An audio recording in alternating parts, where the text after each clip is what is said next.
Hello guys, ഒരു 10-60 വർഷം മുന്നേ സിംഗപ്പൂരിലെ ആളുകൾ എങ്ങനെയായിരുന്നു താമസിച്ചതെന്ന് നമുക്കറിയാം. ശരിക്കും പറയായിരുന്നെങ്കിൽ ചേരികളിലായിരുന്നു സിംഗപ്പൂരിലെ ആളുകൾ താമസിച്ചിരുന്നത്. അതായത് മരം കൊണ്ടുണ്ടാക്കിയ വീടുകൾ, ഒന്ന് മഴ പെയ്താൽ മതി വെള്ളം പൊന്താനായിട്ട്.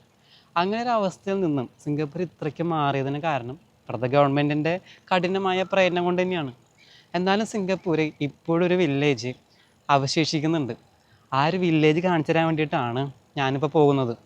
നമ്മളിപ്പം ഏകദേശം ആ ഒരു ഗ്രാമത്തിൻ്റെ ആ ഒരു വില്ലേജിൻ്റെ സൈഡിൽ കൂടെ പോയിക്കൊണ്ടിരിക്കുകയാണ്. നിങ്ങൾക്ക് എൻ്റെ ലെഫ്റ്റിൽ ആ വീടുകളൊക്കെ നമുക്ക് കാണാനായിട്ട് പറ്റും.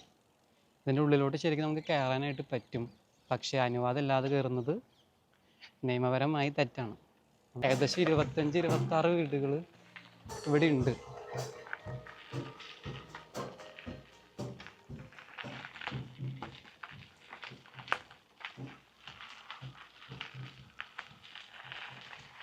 അതിൻ്റെ ലെഫ്റ്റിലും റൈറ്റിലും പണ്ട് നമ്മുടെ ഗ്രാമത്തിൽ എങ്ങനെയാണ് വീടുകൾ ഉണ്ടായിരുന്നത് ആ രീതിക്കുള്ള വീടുകളൊക്കെ നിങ്ങൾക്ക് കാണാനായിട്ട് സാധിക്കും.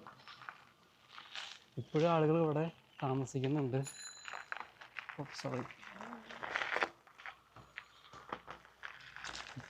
ഗവൺമെൻറ് ഇതുവരെയായിട്ടും ഈ ഒരു സ്ഥലം ഏറ്റെടുത്തിട്ടില്ല.